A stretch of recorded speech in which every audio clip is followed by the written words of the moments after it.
Welcome back, everyone, to another GAC prep video. I am Altino Zankari. Today we're going to talk about week 3 of GAC and how we prep for the final week of the season. This is still 5v5 season. Today I'm going to talk briefly about, once again, how I scout for my opponent, the process I go through, and hopefully you can learn something from that. And then I'll go through a little bit about the counters that I'm seeing this week. And the defensive comps I'm going to put on defense. First, of course, the first thing you want to do once the reset happens is you want to go into game and look at your opponent's roster. Okay, we have moved up. I'm 4-2 on the season, so we're pretty high up in Kyber 1. This is one of the highest I've ever started in Kyber 1. Started a week. Our opponent, the first round, is Mal Eliza. Before I start, I just want to say the ironic thing is I'm 4-2 this season, but the 2 losses actually came in the first rounds of both weeks. So both of the scouting sessions that I posted as videos, I lost both of those, and then I won the other ones. So it's been a weird season. Hopefully that curse will not follow us through this week. So you go into opponent's collection. The first thing you want to look at, of course, how many GLs do they have? Number 2 thing, I would suggest sorting by relic amplifier level. See, if you're at the point where they might have R10s, to look at that. My opponent has 2, 4, 6, 7 R10s. If they're not at R10, see how many R9s they have, right? Etc. etc. You want to that's kind of a generally good thing to look and see. What are their priorities and what are their highest relic tunes.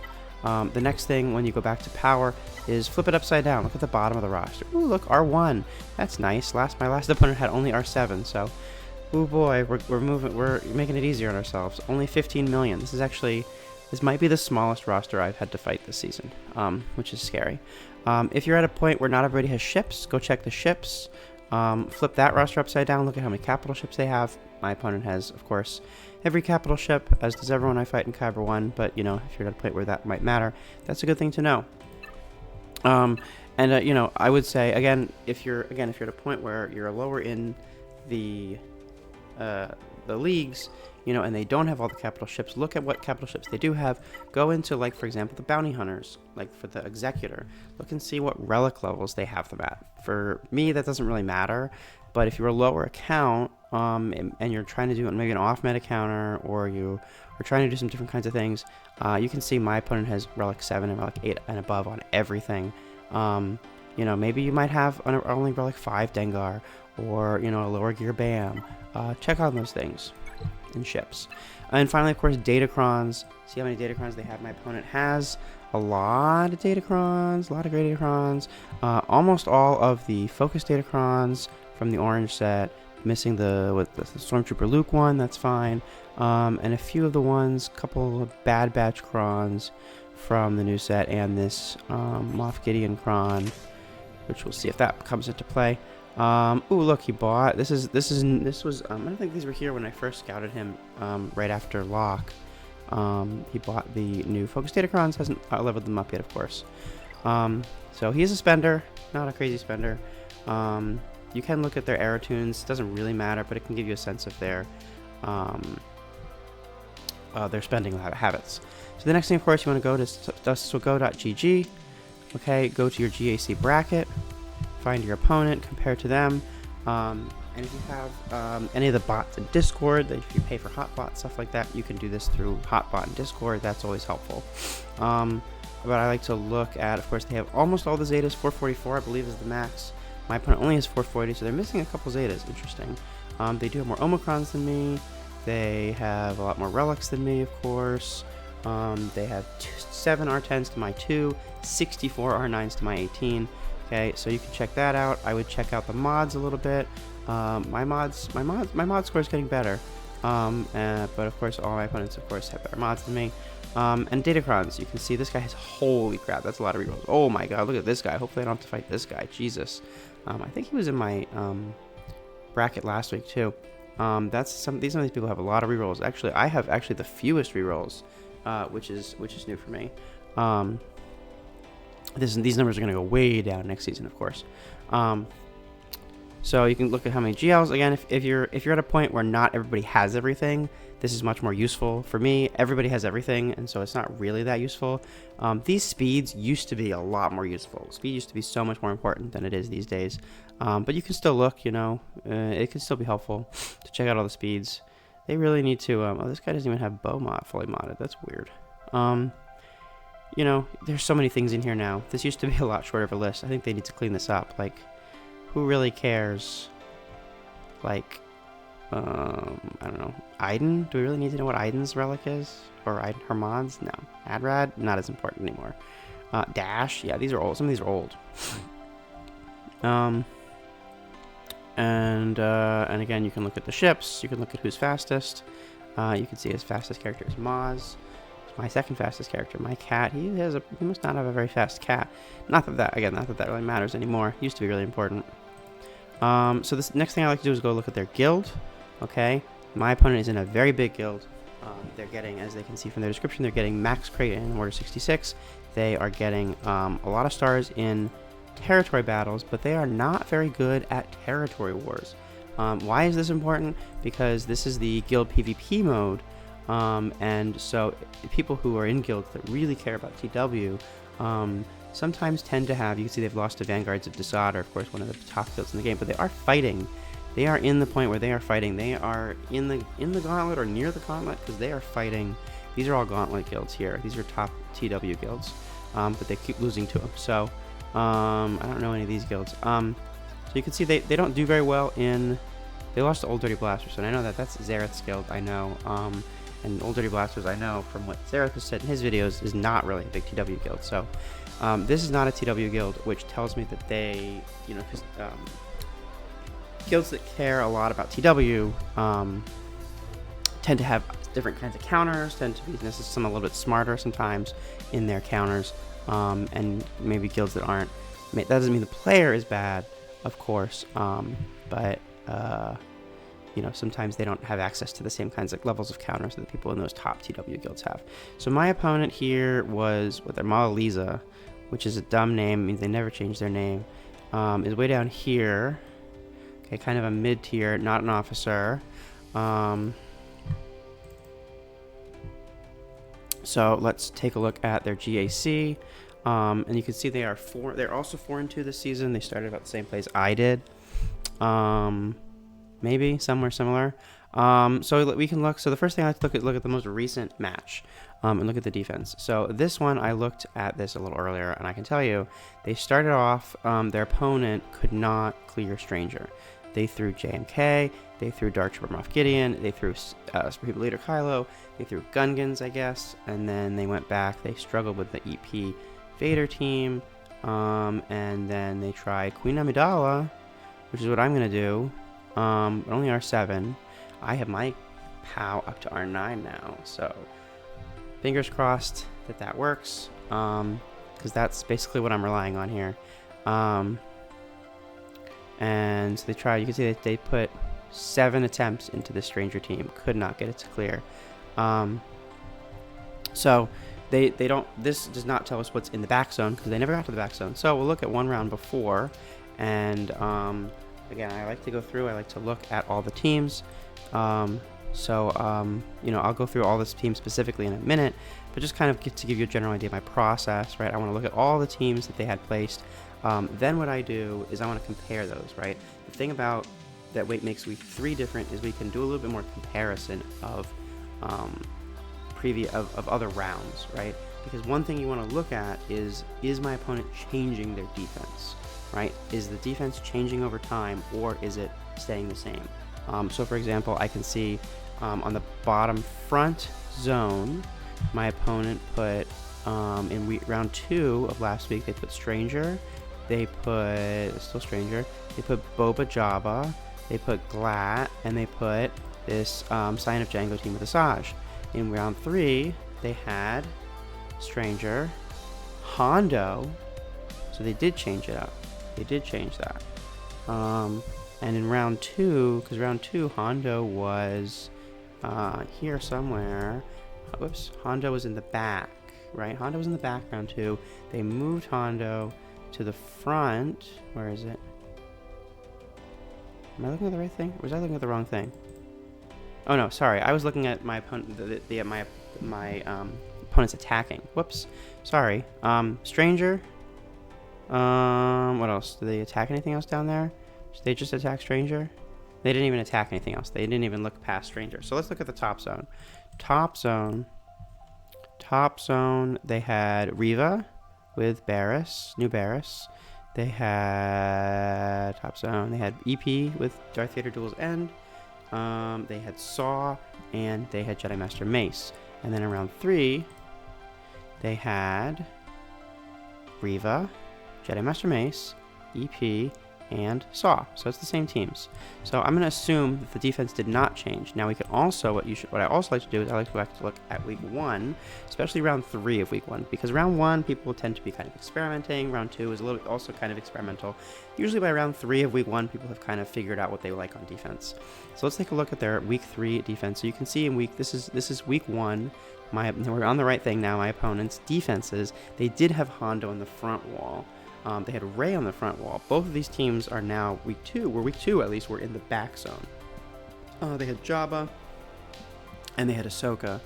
And then in the top, they had EP Vader, which is the same. They had Riva, which is the same, although they didn't have Barris in there week 1. They had Saw, which is the same, and they had Jedi Master Mace. So I'm going to assume, it looks like my opponent doesn't change that much. They had their back zone was different, right? They had Dr. Barkinian, they had Afra, so they've changed that. So it's possible the back zone will be different than what we're seeing here in the history, but I'm going to kind of assume, because this is a little different, because there's this back zone that we're seeing here was Boba, no Jabba, Afra, and Dr. Moff Gideon. So good Datacron teams, but no GLs. Whereas in week 2, they were putting, at least in round 2, they were putting in the back Hondo, Rey, and Bad Batch. So clearly they do want to put strong teams in the back, right? They're not putting weak teams in the back, which no one really does where I'm at, but that's a good thing to know. And even if they do change it, it's a good kind of thing to know generally, like, hey, is my opponent the kind of person who puts a really strong front zone and then kind of puts a weak back zone, or are they kind of person who will put a kind of tricky front zone and then have a surprise in the back zone? Because you can usually read that in the defense history, even if you can't tell, even if you don't know exactly what teams they're going to be, you should know, okay, I need to prepare, I need to save some good strong teams for the back zone, or okay, it doesn't really matter what I use in the front because I know they're going to have a weak back. We can kind of read that usually from the history, even if they do sometimes change. So going back to round 1 of last week, we can see Rey was in the front, so that was interesting. So that was a change into round 2. And Boba Jabba was there, so you can see they do make some shifts. So they had Bad Batch, they had Tarful, and they had Boba with Asajj. Boba. So, and they had Dr. Moff Gideon on defense. So they like to they have a lot of these new Datacrons, this orange set, and they like to set them on defense. So I need to be prepared for that. I think I can be prepared for all these teams based on what I'm saving. And then, of course, ships. It looks like they have, where is it? Radis, Executrix, and Home 1 on defense in round 1. And in round 3, they had Radis, Executrix, Home 1. And in week 1, they had Leviathan. Interesting. Well, that's interesting. That is... Wait, let's double check. Am I on the right thing? I am. This is the right thing. They had a very difficult fleet defense week 1. They had... I wonder if they... Maybe this is why. Maybe they struggled. They couldn't clear it. So they went with a all GLs on offense strategy in week 2. I don't know. It's also possible that they... How did their opponent do on their fleets? So their opponent struggled. And looks like they did eventually clear. So it's possible that they're scouting. And my level is entirely possible that they are scouting opponents and looking at what they place. Which I don't get a lot of. Even in Kyber 1, I don't get a lot of like, oh, this person clearly scouted me and they shifted their defenses based on what I put. But sometimes you might see that. And I would say in Erodium and below, you're probably not going to see that. Most people just put the same thing on defense over and over again, unless you get someone who's as smart as you, who's also watching these videos, or videos like them. So let's take a look at, based on the most recent full clear that someone did of them, what are their defense? What are my predicted defensive teams, and what are my counters? So on their bottom front, I'm predicting Stranger, and like I said, I'm going to use Queen Amidala there. I upgraded my Padawan Obi-Wan finally after years of avoiding it. I finally upgraded Padawan Obi-Wan to R9. So hopefully he is whoops, not much defense. Let's look at my roster. He is now where is he? Galactic Republic. He is now R9. He now has almost 10,000 offense. I could probably boost that a little bit, can't I? I have 6. This is a nice mod. This is a good mod. This is a good mod too. 6% offense. This one has an offense primary, so we can't do anything about that. This one could be better actually. Let's see. Can we increase this one while I'm here? Oh, defense. Ooh, okay. Can we pull some of this off here? Onto offense? Ooh, we can. Okay, cool. Did that get over 10k? No. Ooh, we're so close. We're so close. This is offense. Damage offense. Okay. Whatever. Almost 10k offense on Padawan Obi-Wan. So hopefully that'll be enough to get through this R10, R9 Stranger team. Or at the very least, like I did in the last round, set up a 2-shot where I can get rid of some of them. So that's my hope there. This is, of course, you know, the Stranger is like the team right now, especially if they're setting it with the Focus Datacron. It's really, you know, it's a make or break team. Either you beat it, and there's not really that many counters, right? And if the few counters that do potentially work don't work, then you're really up a creek. So I'm gonna hope on Queen Amidala. That worked pretty well for me last week. Once I shifted the right team in there with Gas and Shakti, you know, I won once, and I set up a good 2-shot the second time, so hopefully that'll work. On their skipping down, looking at their front zone, I want to say they have I'm looking at Boba Jabba here, okay, and I've been using Bo-Katan Mandalore on that, and that's been working really well with a healer cron. That usually, you know, gets like 61, 62 banners, but it's usually a pretty good one-shot, so I'm going to keep doing that. They have Galactic Legend Ahsoka Tano with R10 Ahsoka and R10 Ezra, but they have the Hu Yang Cron, which I would say is much weaker than the Roll Crons. But people keep setting it for some reason. I don't know. Maybe they see the level 9 and they're like, oh, let's put that. But Trench kills this, so we're going to use Trench there. Of course, as I've been doing all season, we have Boba Fett Scion of Django, which I'm going to leave for now. This one is a little bit of a question mark for me. And I think I'm going to have some extra teams, so I'm going to kind of put that as a flex in terms of what I'm going to use on that. And then that's the front wall. So the top wall, the top is Reva, and Reva, I think I'm going to Treya that, even though my Treya has lower relics, and this is a good cron. It looked like that was a pretty solid win rate. Oops, not you. We're talking Barris, Inquisitor Barris with 9th and 2nd, and it looks like sort by scene. Treya is a 93% counter. That's pretty solid, right? Interesting Darth Vader. Maybe I could try that. Maybe I'll look into that. Using Darth Vader as the 5th there instead of Scion. Maybe. It seems like it's a higher win rate. So I think I'm going to try Treya there. I'm also going to leave that kind of as a flex, depending on what I have. What else is in the top? Top we have EP, Darth Vader Duel's End. I'm going to do what I've been doing, which is JMK there. Again, I kind of want to experiment with Maz, but I don't think my opponent is going to attack first, so I want to play it more safe, so I think I'm going to just use JMK there and not try and... there's a lot of R9s. The Royal Guard is only R5, it looks like, but still, R9 Darth Vader Duel's End. Scary, scary stuff. So I think we're just going to stick with JMK there, who has worked pretty well for me in the past. Saw, you know, I'm putting Saw on defense, and no one has yet used CLS on it, but I've been using CLS, and it is so smooth.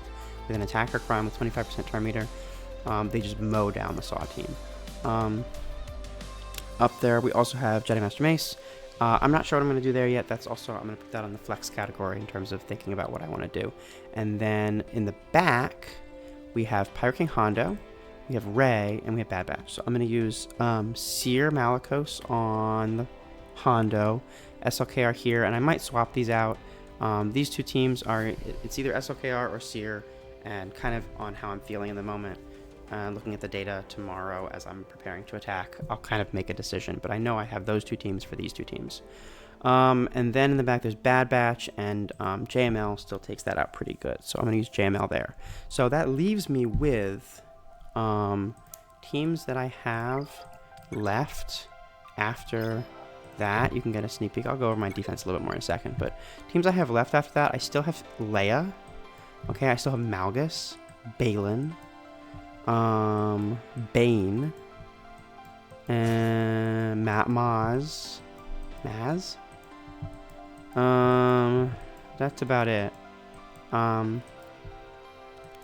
So, and Gungans. So, that's what I'm talking about, the flex. So, like, Leia and Bane, they'll kill anything, right? So, I'll kind of have to kind of decide, what do I want to use on this Django team or the Reva team? How much do I trust my R5 Traya to kill that Reva, or do I just want to use something like Bane to just wipe it out? So we'll see. So ships, again, ships is pretty easy. Home one, I have Executor for that.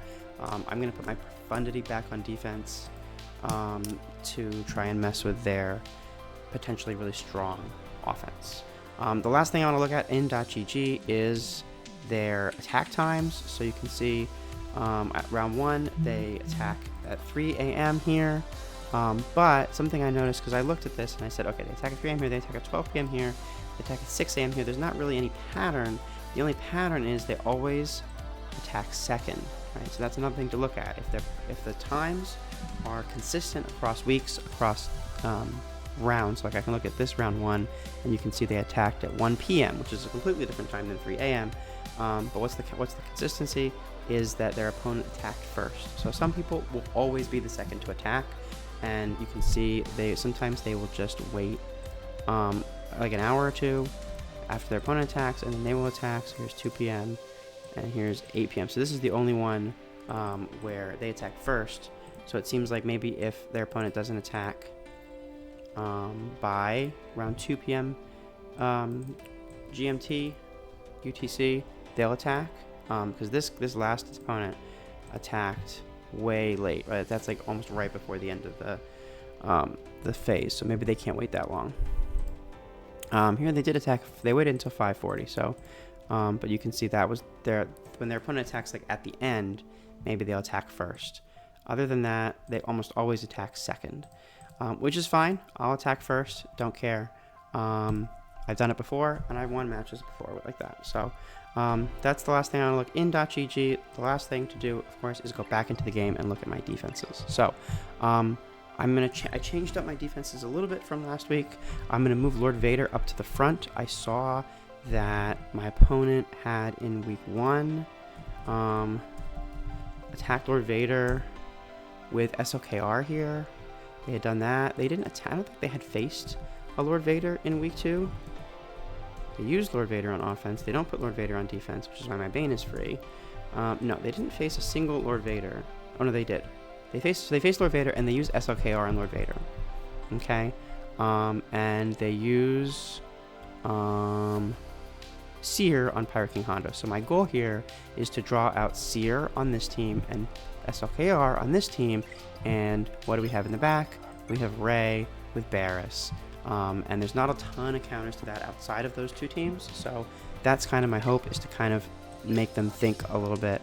Because I mean, if your Barriss isn't here and you don't have Ahsoka, right? You know where Barriss is, you know where Ezra is. I don't have Ahsoka, so they know where my Barriss and my Ezra are hiding, right? There's a Rey team in the back. But is that going to make them question what to use here? Use something different? I mean, they have Bane. Bane should be able to handle it. When you're facing opponents this large, there's only so much you can make them do. You can make them struggle. But so that's my hope here. Darth Vader Dual Zen, I think, is just a really strong team, even at 6 stars, Relic 5. I do have both his Omicrons. Oh, I already applied the other Omicron. I forgot I had applied that. Great, so I have the Fracture Omicron now. So that's new. I still think that's a really tough team. I think either you're going to use Maz. Oh, so I will say the other thing here to think about is my opponent. What do they like to do on Darth Vader? Help. They like to use Maz. And if you look here, you look at Darth Vader Duel's End with, again, we'll go switch to scene. Okay, Maz is the most common counter. It's only about a 55% counter. We're going to make sure we have Mara and Royal Guard. And he likes to use Smee and Nest.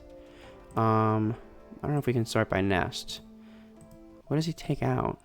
There's no... Oh, no Thano. Okay, so let's take out a Thano.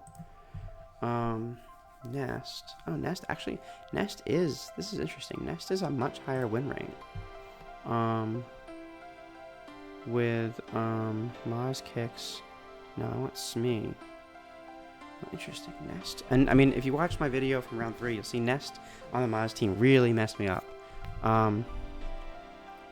But we put Nest in there, and I took out a Thano. There's no Smee, so with either could be Smee or a Thano.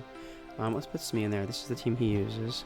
You can see it's not a huge. There's not a lot of huge sample size. Sorry, this is the scene. There's only a scene twice. Let's take out Nest and SM and look at all the options. You can see that on average, the comps with Piet tend to be a lot lower win rate than the comps with Tarkin when you're using Maz. So I've been putting Piet with here anyway, but I think that's a smart play if your opponent is going to use Maz there. If they're going to try and use Maz there. Is it Maz or Maz? I don't know.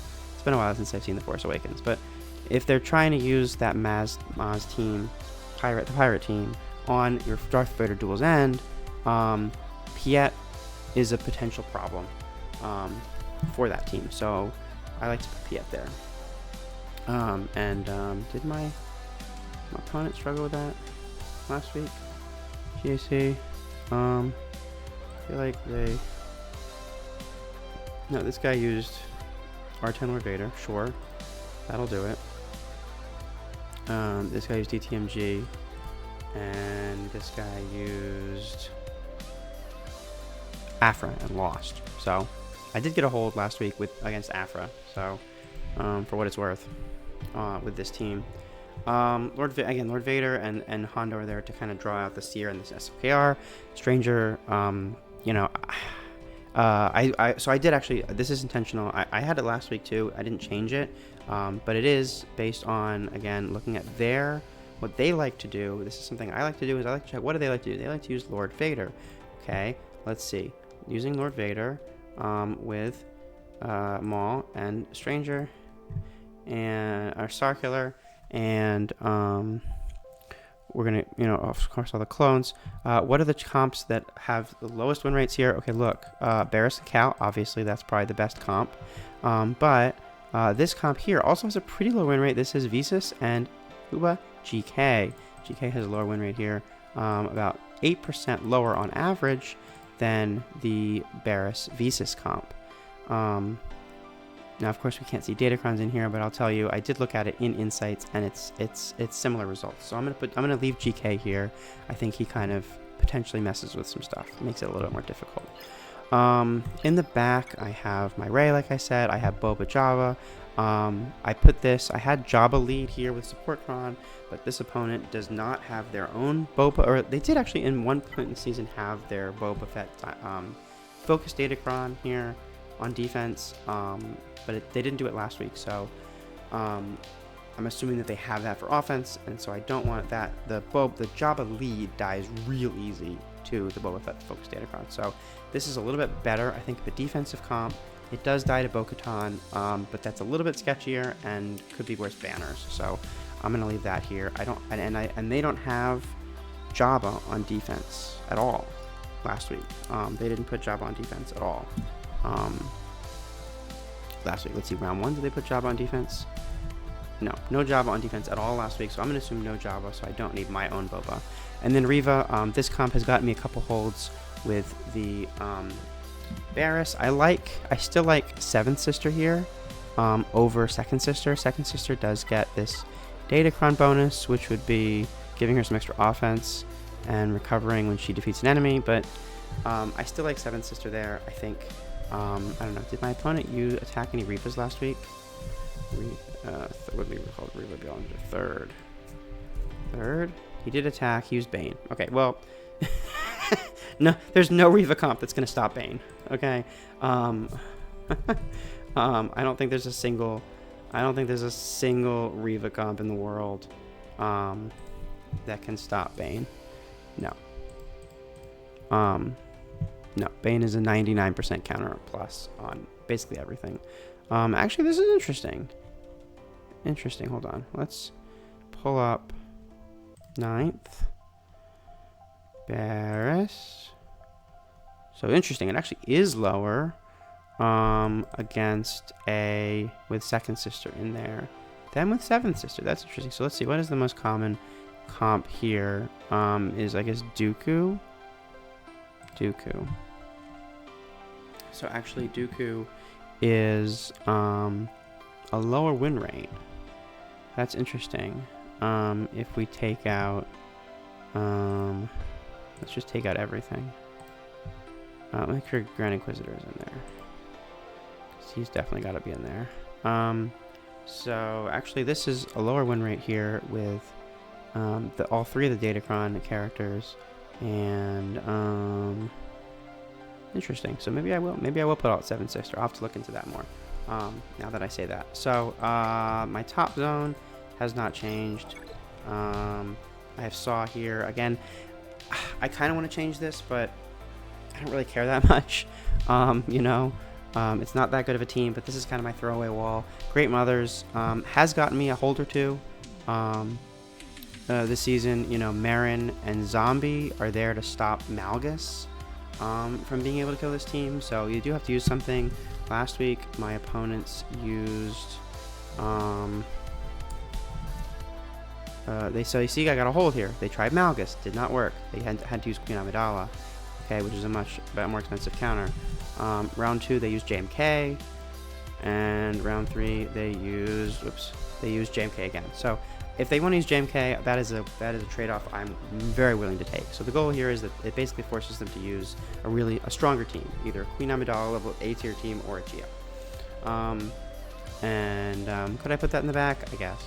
GG actually did get me a hold last week against this guy who is just not super. No, it wasn't this guy. It was this guy. This guy this was the only drop he had. He tried Wampa, and Wampa does not work against this target lock level 6 Datacron. So Wampa, especially, I have the stat with the Omicron. It's only R5, and I don't know how much that matters. As you can see, I don't get all the stats because of those Relic 5s. But the target lock level 6 is really what stops the Wampa. So that will sometimes get a hold. Jedi Master Mace, I don't really know what to do with him on offense. Support Kron, I think stops the Malgus a little bit more. My goal is basically to make Malgus useless. And I think that I have created a Malgus proof board, which is cool. So, and a little sad that we can get to the point where maybe Malgus kills this GG team. Or this, I don't think he kills Saw, but he might kill the GG team. Probably bad banners. And fleets, I am going to actually swap out here.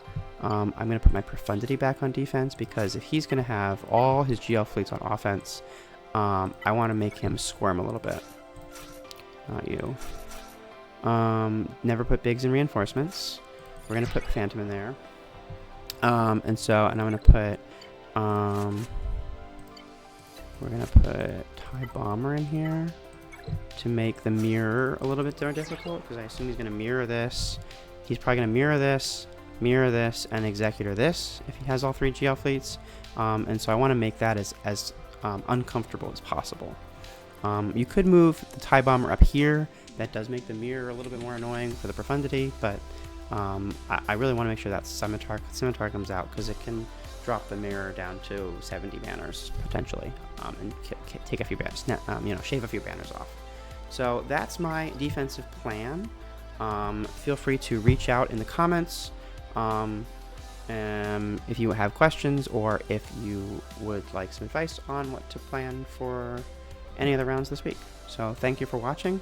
I was a couple minutes shorter, I think, than last week's video. I'm working on getting shorter videos. So thank you all for watching, and good luck out there.